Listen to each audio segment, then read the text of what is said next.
Ceviche de saumon de Norvège au lait de coco. Bon, la star, elle est là.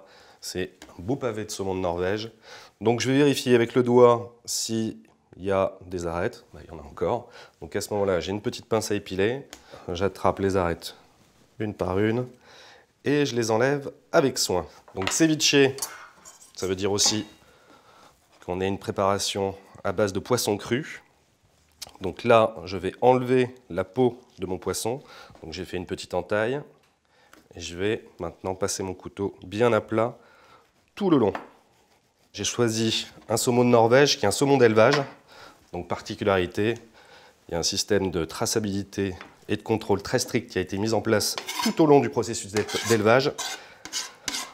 Son alimentation a été soigneusement sélectionnée, donc on sait exactement avec quoi il a été nourri, ce qui permet de le traiter à cru sans avoir à le congeler au préalable, ce qu'on ferait par exemple avec un poisson qui lui serait sauvage. Maintenant, je vais le couper en lanières, et ces lanières, maintenant on va les couper de façon à faire des petits cubes. Et donc là, je prends et je fais mes petits cubes, de façon à ce qu'il y ait un peu de mâche quand même. Bon, là je suis en train de traiter ce poisson à cru. C'est vrai que l'avantage avec le saumon de Norvège, c'est qu'il y a 1001 préparations. On pourrait le poêler, on pourrait le cuire à la vapeur, au four, en papillote, faire des brochettes, j'en passe et des meilleurs. Maintenant, on va pouvoir attaquer les fruits. Tout d'abord, mangue. Donc je vais couper une belle tranche en longeant mon noyau. Et puis maintenant, je vais quadriller cette chair de façon, là aussi, à faire des petits cubes, à peu près de la même taille finalement que les cubes que j'ai fait avec le saumon de Norvège. Donc hop, et là, oh magie, il suffit de retourner et on n'a plus qu'à récupérer, alors au couteau ou avec une fourchette, l'ensemble de nos petits cubes, direction le saladier. Deuxième fruit exotique, la papaye. Alors ma papaye, je vais la couper en deux.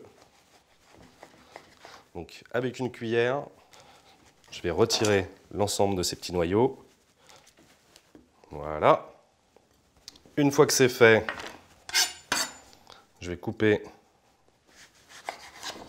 en deux et là je vais récupérer avec mon couteau la chair de la papaye. Donc cette papaye, je vais aussi la couper en petits cubes. Saladier. Bon, là maintenant c'est un peu plus commun sur nos latitudes. Pommes vertes, ça va apporter de l'acidité, de la fraîcheur. Donc là aussi j'ai besoin que d'une moitié. Je vais couper des tranches, comme pour mon saumon à peu près. Ensuite, des bâtonnets et toujours mes cubes. Donc je dépose mes cubes dans mon saladier. Alors le citron vert, il y a deux éléments qui vont m'intéresser. Le jus, bien entendu. Donc je vais également récupérer le zeste de citron. Bon, et je fais bien attention de récupérer que la partie verte, pas la partie blanche. Voilà. Je l'écrase un petit peu sous la paume de ma main. Là, le jus de citron, c'est le propre du ceviche, va commencer à cuire le saumon. Je poursuis l'assaisonnement avec du lait de coco, de l'huile d'olive, forcément le sel, le poivre. Et on va finir notre assaisonnement avec une herbe fraîche. Alors là, moi, pour cette recette, j'ai choisi la coriandre. Je coupe et je peux rajouter ça à ma préparation. Allez, je vais mélanger tout ça avec soin. Je dis avec soin, surtout si vos fruits sont mûrs, voire très mûrs. Bon, on va pouvoir dresser maintenant. J'ai un cercle et je vais le remplir avec mon ceviche. Bon, avec cette recette, on a vraiment la preuve que le saumon de Norvège se marie avec 1001 saveurs. Je tasse bien. Allez, maintenant on va pouvoir enlever notre petit cercle. Je fais attention doucement. Et voilà, la petite touche finale de l'herbe, à savoir la coriandre, au centre.